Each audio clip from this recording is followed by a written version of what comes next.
Guys like Puka Nacua and Kyren Williams have shocked the fantasy world to no end this year. So what should you be doing with those guys? Kyren Williams, for one.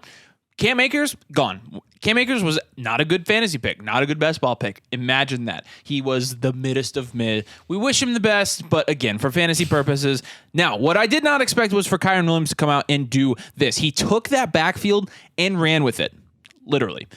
Week 1 against Seattle, he had 17.5 fantasy points on a 65% snap share. He had 15 attempts for 52 yards, and while he only had 3.5 yards per carry, he did have 2 touchdowns. He had 2 targets in that game as well. Last week is a totally different story because you're playing the San Francisco 49ers, and obviously the 49ers have one of the best defenses in the NFL. 28 points on 95% snap share. So he took all the snaps in week 2 after Cam Akers was inactive. 14 attempts, so he had 1 less attempt for 52 yards, so same production on the ground, 1 touchdown. So you would think, okay, he's going to produce less. The man had 10 targets in week 2. 10. So you're talking about Puka Nacua getting 20 targets and Kyren Williams getting 10 targets. I mean, the Rams have come out and pretty much turned the fantasy world upside down because nobody thought they'd be good. Nobody knew what to think of Stafford. Nobody knew that Kupp was going to be out at first. Nobody knew that Cam Akers was going to get shipped off. 10 targets. He had 6 receptions for 48 yards and a receiving touchdown as well. Simply put, Kyren Williams has been tearing it up on the football field. What should you be doing with him in fantasy, though? I think this largely depends on just how high people are on Kyren Williams in your fantasy leagues. Because you have guys like Jamar Chase, you have guys like A.J. Brown that we've put in our buys videos and said, go get these guys. You would be surprised how many times Kyren Williams is being used as the centerpiece in a deal for one of our elite buys, like one of those elite receivers. What are you personally doing with Kyren Williams in fantasy where you have him? Personally, if I think if you're getting an elite level like wide receiver, like one of our buys, AJ Brown or Jamar Chase, like something like that for him, I'm biting and I'm taking the elite level wide receiver with the higher ceiling. That's just what I'm leaning. In general, though, there are going to be a lot of leagues where people are smarter than that. And if you're watching this video, you're probably in a league where people are smarter than that. Probably. And if you own Kyren Williams or one of your league mates owns Kyren Williams, I would lean to the side of holding him. I wouldn't be selling him because they just sold Cam Akers, right? So, and you saw what McVay did last season, even with Cam Akers and his production that he had at the end of the season, just from total volume and opportunity. Like Kyren is going to get all of that this season now because Cam Akers is gone.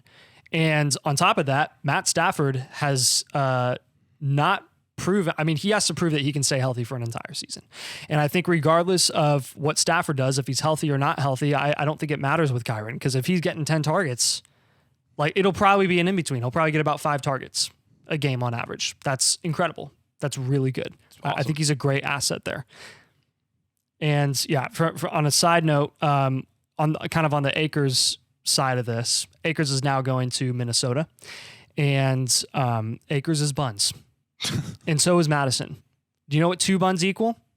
A hamburger? Booty cheeks. One booty. That's clever. They suck. Clever. Both of them are not very good. They're not very efficient. And the fact that the Vikings basically got Akers for free, they swapped picks in 2026. Madison's still the starter there, too. Madison's still the starter there. Like, nothing's changing there. Akers isn't going to take anything away. Like, I'm sorry. They're still going to pass the ball every play. Yeah. I would say if you have one of those 2 guys, you can sell them on a separate note. Don't convince yourself otherwise. But then you have Puka Nacua. Yeah, and Puka Nacua, I think you just have to ask yourself, like, how? How did we get here? Who in their right minds, in their sane mind, would have ever said that Puka Nacua, 5th-round wide receiver, a rookie, going into what was thought to be one of the worst offenses in the NFL in 2023, was going to have 20 targets his second week, after having 15 targets his first week, playing in NFL football, professional football. A 5th-round wide receiver. A 5th-round wide receiver. Like, I don't think he wasn't even being drafted. I still haven't gotten over it. We need to put this straight. Like, we have never seen anything even remotely close to this in the history of professional football ever. You're talking about Hall of Fame level wide receivers who produce very well as rookies, like the best of the best. Anquan Bolden, the best of those, having 27 receptions. Or 27 targets in his first 2 games. And that was otherworldly. Like, what do we have to take away from this? This is too good for it to be a fluke. It just is. Like, we both in fantasy were sold on Puka this season. He leads the league right now in receptions, leads the league in target share, leads the league in targets, and leads the league in yards after catch. Cooper Kupp is obviously the elephant in the room.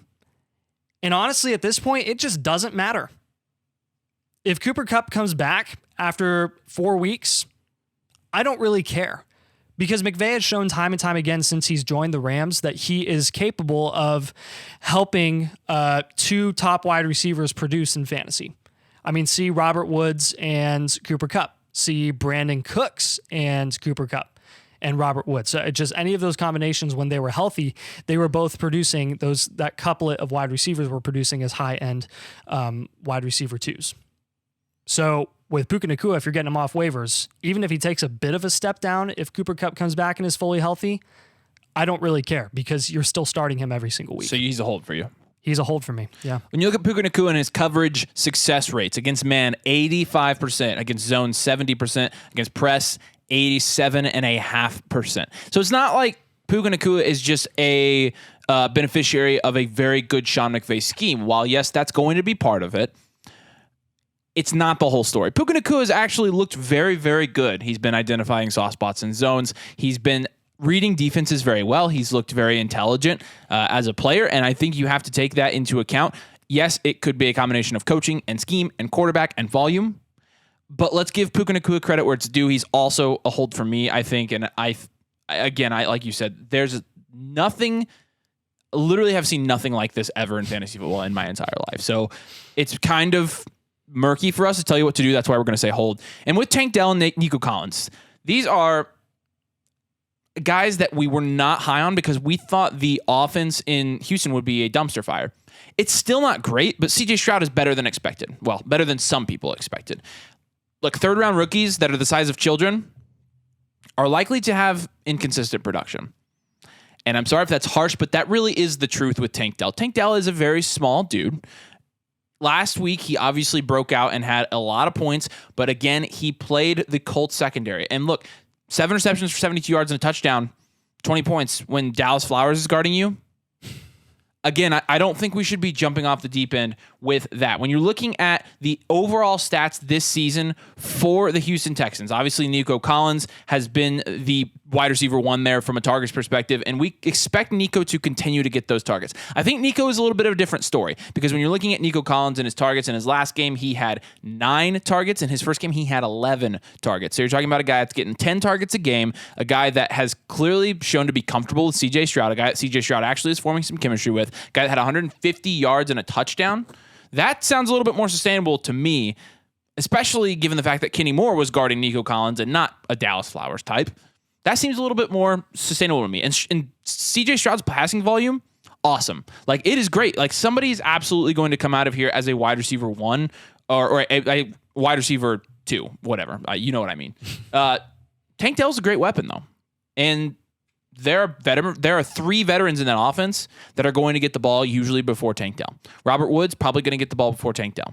Dalton Schultz, probably going to get the ball before Tank Dell. So, again, like, we like Tank Dell as a player. We weren't super high on him in the draft process. So there are a lot of people that might say you're sleeping on Tank Dell. We kind of are sleeping on Tank Dell. And look, we'll take our L if we end up being wrong about Tank. Yeah, for sure, because we had him on a do not waiver video. So we're being pretty open that we don't think he's going to be a long-term solution for your fantasy team. For us, I think I would put Nico Collins as a hold. I think I'm good holding Nico Collins right now. I don't think his value is high enough for me to sell him. Yeah. And I would put Tank Dell as a sell. Yes. So I think those are the verdicts on the 2 Houston wide receivers that have kind of come out of nowhere with good volume and have produced from a fantasy perspective in the first 2 weeks. Yep, completely agree there. Hey, real quick, if you need to fix your fantasy team or you want to take it to the next level to make sure you win your league, go to flockfantasy.com/domain. When you use code domain and you choose the Mother Flocker tier, we'll give you a team breakdown for your fantasy team. That may be a podcast, it may be on a live stream, whatever you might want, but we'll help you fix your fantasy team to win your league. Like I said, flockfantasy.com/domain. Use code domain. Let's get back into it. Jerome Ford's going to be our next guy, and we have also talked about him in our most recent sells video, obviously with the new news of Nick Chubb, not new news at this point, but obliterating his knee. I mean, it was brutal to watch. Just really unfortunate for him. He's a great player, a great teammate, and that sucks for the Cleveland Browns offense as a whole. There is a very dangerous fallacy that the fantasy community always flirts with when a significant injury like this occurs, and that is mediocre running backs producing at 75% of or more of elite running back production when placed in that bell cow role. AKA the vacated volume fallacy. Yes, exactly. And see Alexander Mattison for this. Alexander Mattison is probably our most recent example of this fallacy in play, where he was pushed up draft boards to a point where he was a top 20 running back in fantasy, and he's incapable of being as efficient as he was last season when he was playing alongside Dalvin and getting that limited snap share and opportunity. You also saw this from the wide receiver position in multiple occasions, but last year the one that stands out to me is Allen Lazard was absolutely the culprit of this when Devontae Adams left Green Bay, and it was like, okay, who's going to get the targets here? It has to be Allen Lazard. Allen Lazard was being projected as a high-end wide receiver too, though. Yeah. And that was where people were wrong. Yes. He didn't know. I would say no, he did not actually. He did not get the targets that people thought he was going to get. Right. Like they spread the ball around a lot more, but they passed the ball significantly less. And Aaron Rodgers was hurt for part of the year. Yeah. So you see this all the time. People think, oh, players are leaving, players are injured. The next player up is absolutely going to step in and produce. Yeah. And I think the moral of the story here is that increased workload decreases efficiency and effectiveness for a mediocre running back. And that is exactly why Cleveland went out into free agency and they re-signed Kareem Hunt and brought him back in. This is not a pro Kareem Hunt video either. We're pretty low on Hunt as well. I think this ultimately is just going to be a pretty depressing committee backfield without Nick Chubb. It just is what it is. It's unfortunate. And Deshaun Watson's going to have to step up in this offense, and they're going to probably pass it significantly more. They're going to have to. And it sucks, but I know everyone was excited about getting Jerome Ford off waivers. I try to get him off waivers everywhere because I do believe that this week there is a potential that Jerome Ford produces well. That he gets maybe a touchdown, that, not a lot of teams have a bunch of film on him to break down. So maybe they'll run him and maybe they'll scheme him up really well and he'll have one really good week. That's when I'm jumping on selling Jerome Ford. I think another factor that you need to consider here is that they also have Pierre Strong, and I know Pierre Strong only has 2 carries in the season, but he does have a touchdown. Yeah. I think he could get some red zone carries. Yeah. So maybe you're waiting. The dreaded hot hand. Maybe you're waiting until after this week, but our ultimate, if you watch our sales video, our ultimate verdict on Jerome Ford is that we're going to be selling Jerome Ford. Yeah. We think he's going to be overvalued. You had people dropping their entire waiver budget. Yeah. Jaylen Warren. Let's talk about Jaylen Warren. Not the Austin Eckler comps are bananas. You're talking about a guy it's become that pretty common. Is a solid receiving running back. And as bad as Najee is, Najee's still a better runner than Jaylen Warren is, most likely. I mean, in the small sample size we've seen this year so far, he's had 6.8 points in week 1 versus San Francisco and 12.6 points against Cleveland. He had 6 targets in both of those games. That is really good to see. You always, in PPR leagues, you're looking for that third down target back. By definition, I do think right now at price, I like Jaylen Warren more than I like Najee Harris. And this is coming from somebody who drafted quite a bit of Najee Harris this year and who's really paying the price for it. But look at their rushing statistics through 2 games so far. Najee Harris has 16 carries for 74 yards. Jaylen Warren has 9 carries for 26 yards. So Najee Harris, 4.6 yards per carry. Jaylen Warren, 2.9 yards per carry. So we need to chill a little bit with the Najee is just going to get wiped off the face of the earth by the end of the year. I do think it is possible, however, that Jaylen Warren does step into a bigger role. That being said, when you think about it, Pittsburgh offense has a long way to go before they're capable of producing a consistent high-scoring running back. Because right now, guys, you're talking about the 32nd ranked offense on PFF through 2 weeks. 32nd. That's last. There are 32 teams in the NFL. Whoa. Look, again, we see the upside with Warren this season, especially in PPR leagues. It's not high enough to consider him a buy. He's at best a hold. And I think I agree with that. I would probably put him in the hybrid buy hold category. Because I think there is the remote possibility that Jaylen Warren actually ends up getting enough volume, especially like just from a snap share perspective, to where he's getting more targets than he is. I think if he starts getting more than 6 targets a game, then he absolutely is somebody that you want to be starting every week. And I understand that side, but I also just think there's too many people out there in fantasy and in leagues that are anticipating that already. So I think it's really difficult to see people selling Jaylen Warren unless they're still in on Najee Harris, and there are very few of those people left. And that's kind of my thing with Warren is the Austin Eckler comps, like whatever, I guess, because he has some nice receiving ability and he's kind of electric with the ball. But it took an elite level, high producing offense for Austin Eckler to be at his best. And Jaylen Warren is not going to have that this year. So he just doesn't have that upside. That's what I personally believe. He's nowhere near Austin Eckler. No. And that's, he's not going to be a league winner. He just isn't. Like, at best, I think he's flexible. Yeah, if he becomes a solid flex option, then that's good for him. Yeah, I agree with that. Yeah. Josh Reynolds is going to be our next guy, essentially playing the JMO role before Jameson Williams comes back. And he's absolutely flexible through week 6. I mean, when you're looking at his numbers the past 2 weeks, he put up 12 fantasy points on 7 targets week 1. He was a solid waiver pickup at that point, and then he goes out and he delivers for those people that flexed Josh Reynolds in week 2. He put up 23 fantasy points, 6 targets, 5 receptions, 66 yards, and 2 touchdowns. Obviously, those touchdowns are volatile, but it's nice to see that week 1 production where he didn't have a touchdown. He's still getting that volume, and I think that's going to continue. And it may even increase this week if Amon-Ra St. Brown doesn't play. And I know that's still up in the air. He may be a game-time decision. Regardless, he's definitely banged up. So with Josh Reynolds, I mean, he plays his part very well. He's a very effective weapon. He's a very effective field stretcher. And because of that, at this moment, this week, going into week 3, I do believe that Josh Reynolds is still a hold. I'm not selling him yet, but I'm also not buying him. And here's why. Week 6 is not that far away. It's far away enough that it's not time to sell Josh Reynolds yet, but it will be. Because I can almost guarantee you that Josh Reynolds is going to have 1 or 2 more games that are really, really solid like this, and people might get a little high on Josh Reynolds. And week 5 is going to be that time where you're going to want to sell. Going into week 5, you're going to want to get Josh Reynolds off your hands.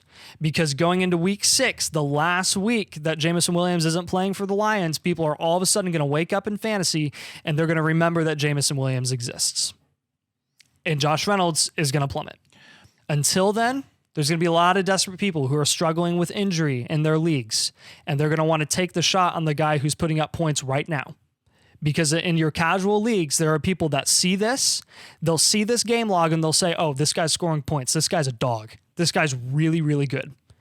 I guarantee you can sell him when he produces like this again, and you can get a pretty good return for it before JMO comes back. And the other riskier strategy there is hold Josh Reynolds altogether and bet against JMO, which I don't think is that bad of a strategy. Like, if JMO comes back and he doesn't do anything, like, depending on what you're getting for Josh Reynolds, like, Josh Reynolds might be a hold. Like, I could see splitting my holds and my sells because I just don't believe in JMO. Okay. And here's the thing with Josh Reynolds, though. If you choose that route, if you choose to go that route, you're stuck with Reynolds for the rest of the season. Which isn't necessarily a bad thing. There is significant risk with that because there are some safer guys that you could probably get in return, I think. I guess it's just going to depend on how high its value goes, I think. Yeah. Rashid Shaheed's going to be next. Look, Rashid Shaheed had a phenomenal first week. He was a top 12 wide receiver. He had 19 points. He had 89 yards and a touchdown in week 2. He had 50% snap share, which is pretty low for a guy that's getting as much hype as he is. 4 targets, 4 receptions for 63 yards. He had 10 points in PPR leagues. Look, Rashid Shaheed is Gabe Davis in a worse offense. That's exactly what he is. His big playability, absolutely undeniable. The dude is very good at big plays.